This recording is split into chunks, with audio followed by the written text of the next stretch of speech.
warahmatullahi wabarakatuh. Waalaikumsalam warahmatullahi wabarakatuh. Selamat siang semuanya. Selamat siang. Ini udah menjelang tengah hari ya. Ketemu sama bahasa Indonesia, mudah-mudahan masih tetap semangat. Seperti biasa, sebelum kita memulai kegiatan hari ini, Ustazah mau kita semuanya berdoa. Semoga apa yang akan kita lalui hari ini akan mendapatkan manfaat untuk hidup kita nantinya.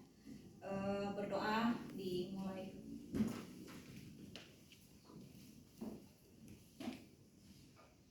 Selesai. Amin. Mudah-mudahan yang apa yang akan kita pelajari hari ini bisa nempel di otaknya gitu ya, bisa diingat sampai ke depannya. Jadi untuk hari ini sebelum kita mulai pelajaran, saya mau tanya dulu, ada yang tidak hadir hari ini? Hadir semua? Alhamdulillah, berarti sehat semuanya ya. Tidak ada yang sakit, alhamdulillah dalam keadaan sehat semuanya. Jadi untuk hari ini kita akan memulai pembelajaran berkaitan dengan materi yang sebelumnya sudah pernah Ustazah berikan catatan di pertemuan sebelumnya ya, tapi belum Ustazah jelaskan ya. Tapi sebelumnya ini ruangannya terlalu tertutup, coba satu orang buka pintunya biar enak kelasnya, biar terang gitu. Ini alat kebersihannya juga diatur di mana di posisinya, di belakang aja.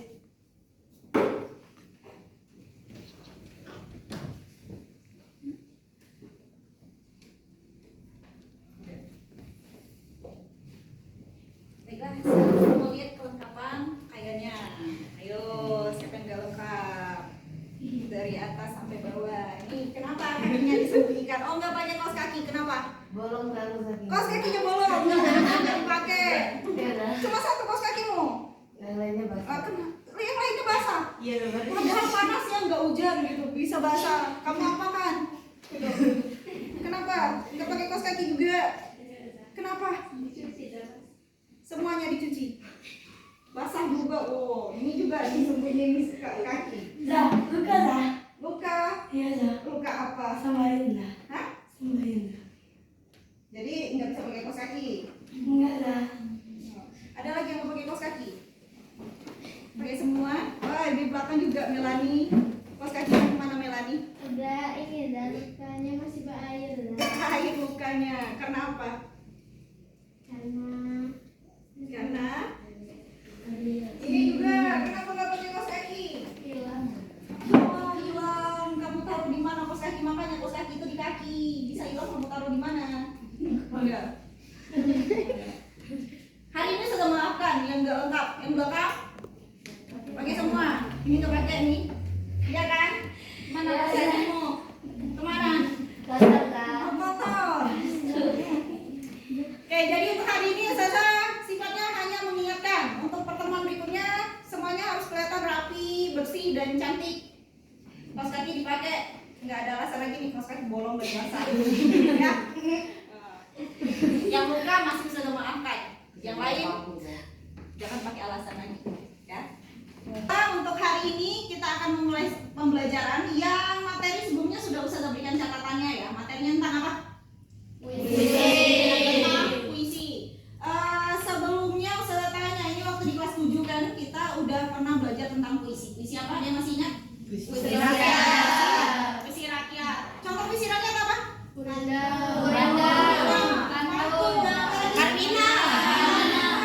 Apa lagi? Syair. Jadi kalian masih ingat ya tentang puisi-puisi rakyat ini. Untuk di kelas 8, puisi yang kita pelajari bukan lagi seperti yang kita pelajari di kelas 7 gitu ya. Nah, waktu di kelas 7 puisi-puisinya kalian udah kenal, seperti pantun lah yang paling mudah, yang paling kalian kenal lah gitu dalam kehidupan sehari-hari, juga itu yang paling sering kita temukan. Terdiri dari berapa baris? 4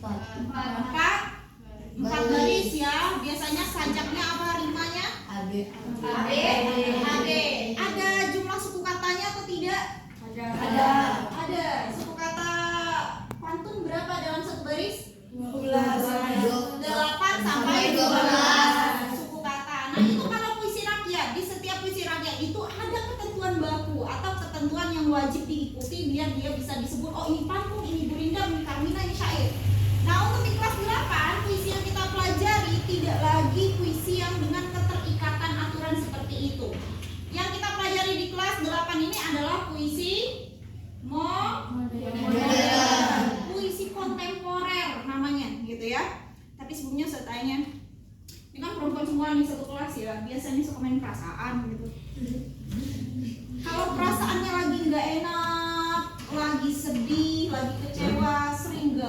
atau biasanya ngapain? Dengar lagu sad-sad. Hah? Nyanyi-nyanyi lah. Meratapi nasi dengan cara apa Jasmine? Merenung. Merenung, melamun gitu ya. Menulis apa? Diari. Menulis buku harian. Suka nulis buku harian. Ini perempuan biasanya suka nulis buku harian ya. Siapa yang suka menulis buku harian?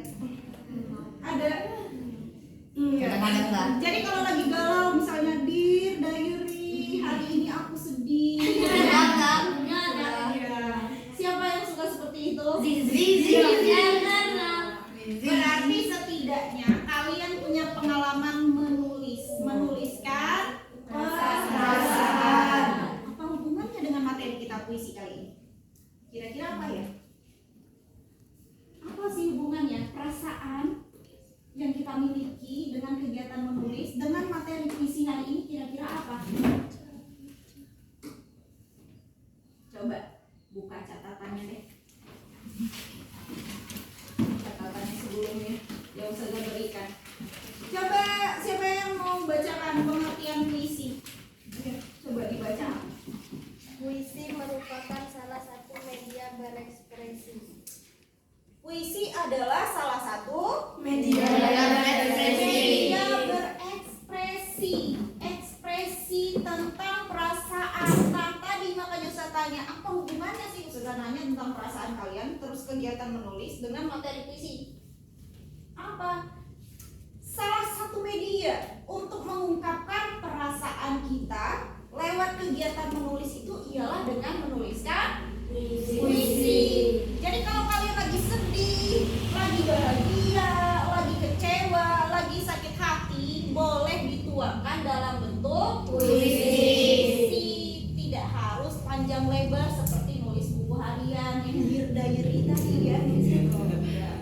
Gak apa-apa juga kalau pakai diary itu atau buku harian tuh lebih leluasa, lebih enak nulisnya. Kalau puisi itu kita lebih ditekankan bagaimana cara kita menceritakan perasaan kita dalam bentuk yang cantik. Kata-katanya kenapa dibilang cantik sih puisi?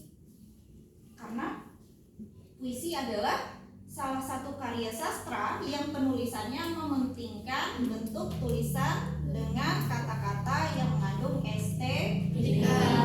Estetika itu apa?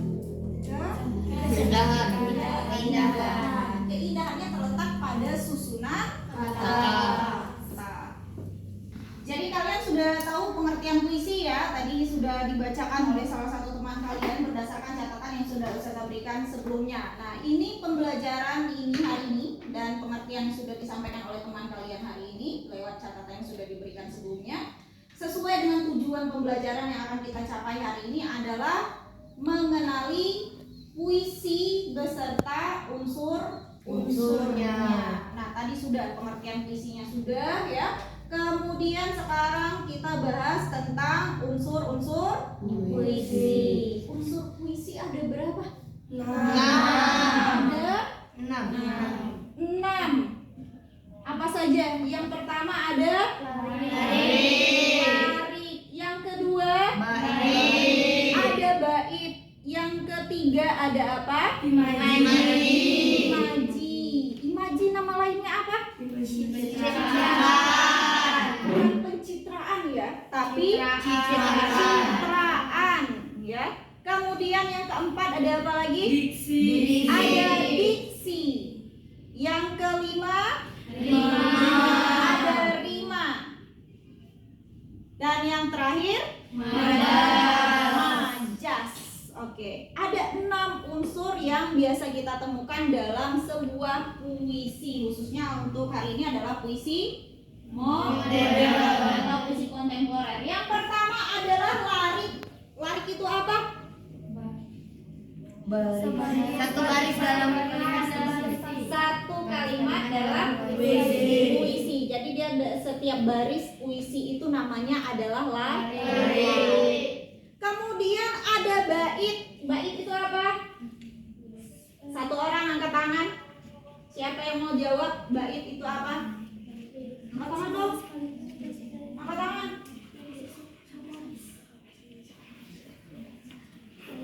Bait. Ayo.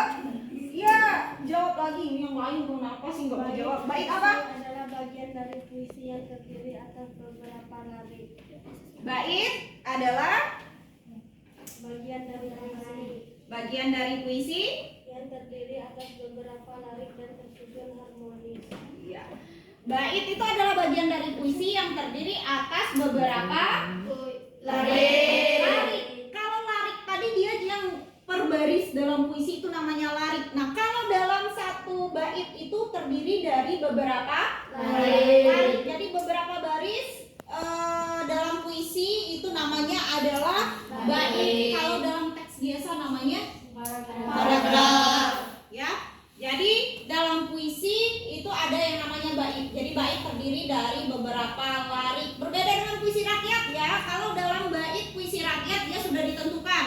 Pantun ada berapa baris dalam satu bait? 4. Rindam sama Karmina ada berapa baris dalam satu bait? 2. Kalau syair dalam satu bait ada berapa baris? 4. Sama seperti pantun ya. Tapi kalau dalam puisi modern ada aturan tidak dalam satu bait puisi? Tidak ya, berarti bebas. Kalau misalnya kalau saya buat puisi dalam satu baitnya ada 10 larik, boleh atau tidak? Boleh ya. Jadi yang namanya puisi kontemporer tidak ada ketentuan baku atau keterikatan khusus untuk jumlah larik dalam satu bait. Bebas sesuai dengan keinginan siapa? Penulisnya ya, kita.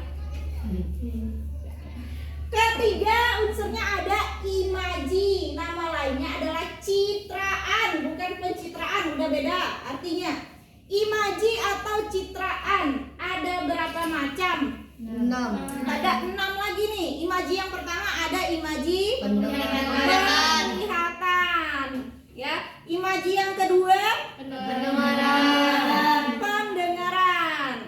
Oke, yang ketiga imaji pencecapan. Kemudian yang berikutnya ada apa?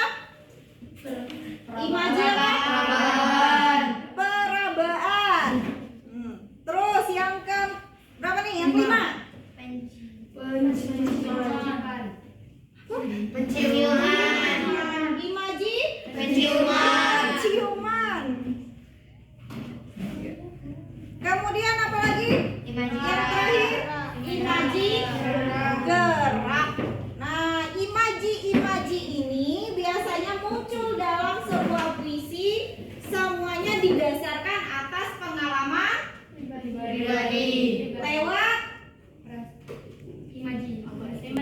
panca Indah. Nah, ini di kelas 7 udah diingatkan loh ya. Jadi imaji ini biasanya berkaitan dengan panca indera manusia. Apa saja? Mata. Untuk Penglihatan. hidung untuk Penciuman. telinga untuk lidah untuk Pencacapan. kulit untuk Perabaan. ada lagi? Gerak itu berkaitan dengan Tubuh. dan sesuatu benda yang bergerak yang ya itu biasanya berkaitan dengan kinestetik gitu ya. Oke, jadi ini imaji citraan. Paham belum dengan imaji? Yang penglihatan tuh seperti apa sih dalam puisi? Melihat. Contoh. Saya melihat. Gimana contoh imaji penglihatan? Melihat. Gimana Jasmine?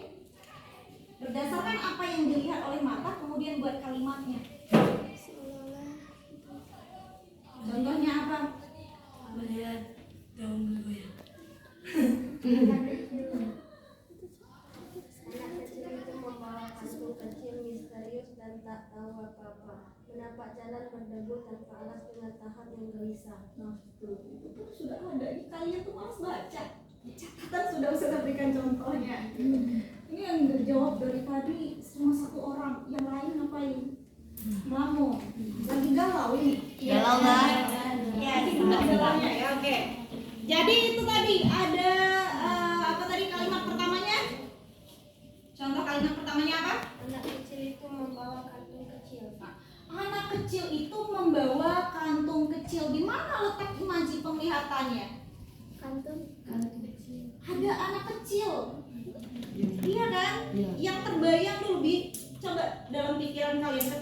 mendengar kata anak kecil, yang terbayang dalam pikiran kalian itu seperti apa sih? Anak kecil. Anak kecil, laki-laki atau perempuan? Laki-laki. Nah, ada yang membayangkannya laki-laki, ada yang membayangkannya perempuan. Salah atau tidak? Kalau seperti itu kita tidak. Semuanya sesuai dengan imaji yang ada dalam pemikiran kita. Mengingat memori di dunia nyata tentang anak kecil, kemudian mengimajikannya setelah mendengar kalimat tadi. Ada anak kecil membawa kantung kecil. Anak kecil dalam pikiran si A bisa jadi laki-laki, si B bisa jadi perempuan. Itu namanya mengimajikan berdasarkan apa yang pernah dilihat tentang apa tadi? Objeknya anak kecil. Terus ada kata kantung kecil. Nah, yang dalam bayangan kalian ketika mendengar kata kantung kecil itu apa? Plastik hitam. Plastik. Kantong plastik hitam. Ada yang lain membayangkannya kalau mendengar kata kantung kecil? Plastik putih. Plastik putih, kata Jasmine. Ada lagi yang membayangkan yang lain? Kalau misalnya kalau Ustazah mendengar kata kantung kecil itu yang terbayang sama Ustazah itu kantung kain yang ada talinya yang bisa diserut. Itu dalam imaji Ustazah. Tapi nggak apa-apa, tidak salah kita mengimajikan benda tersebut sesuai dengan bayangan masing-masing berdasarkan penglihatan kita ya, seolah-olah kita melihat. Kemudian ada imaji apa lagi nih? Pendengaran. Siapa yang mau beri contoh imaji pendengaran? Ini saya beri satu contoh. Ayam berkokok di kejauhan. Di mana letak imaji pendengarannya? Ayam berkokok. Ayam berkokok di kejauhan itu sudah memberikan keterangan. Oh, ini ada sesuatu yang didengar, suara ayam yang berkokok, dan kita tahu dia berada di kejauhan, gitu ya. Nah, itu berkaitan dengan imaji pendengaran. Ibalki sibuk sendiri ngomong di belakang, ngomongin apa? Kamila mau ngasih contoh. Oh, mau ngasih contoh ya. Kalau mau ngasih contoh tuh angkat-angkat aja, saya mau kasih contoh. Mau kasih contoh tadi nggak? Contoh apa? Malu, giliran disuruh ngomong beneran nggak mau. Giliran saja ngomong di depan, dia sibuk ngomong di belakang. Ya, jangan seperti itu. Oke.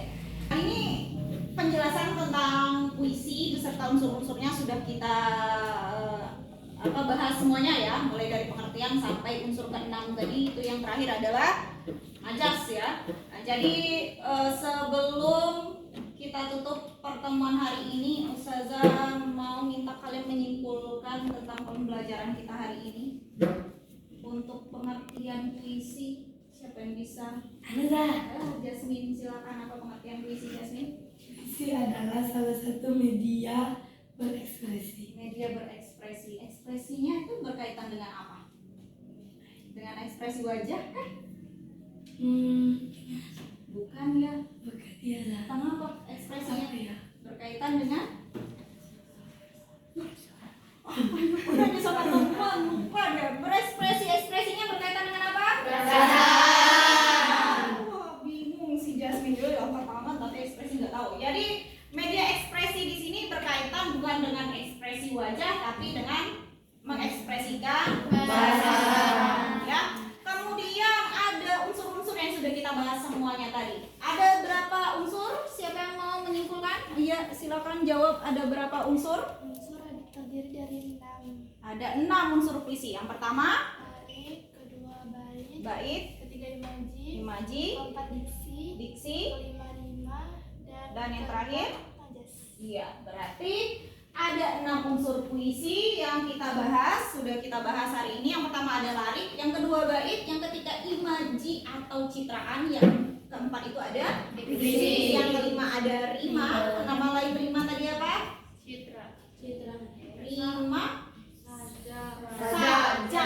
Dan yang terakhir itu adalah majas ya. Nah, jadi itu sudah kita bahas semuanya. Mudah-mudahan apa yang kita bahas hari ini bisa menjadi bekal untuk pembelajaran kita selanjutnya dan bakal kalian ingat ya materi hari ini. Jangan dilupakan. Ya. Ya, jangan diterima hari ini, besoknya udah lupa gitu ya. Jadi mudah-mudahan apa yang kita pelajari hari ini kalian paham nggak sih? Ada yang mau ditanyakan dulu? Tidak ada. Kalau Tapi. memang tidak ada pertanyaan, beneran tidak ada yang mau ditanyakan? Enggak. Kalau memang tidak ada pertanyaan, untuk pertemuan hari ini kita cukupkan sampai di sini. Sampai bertemu di pertemuan berikutnya. berikutnya Ustaz Zahir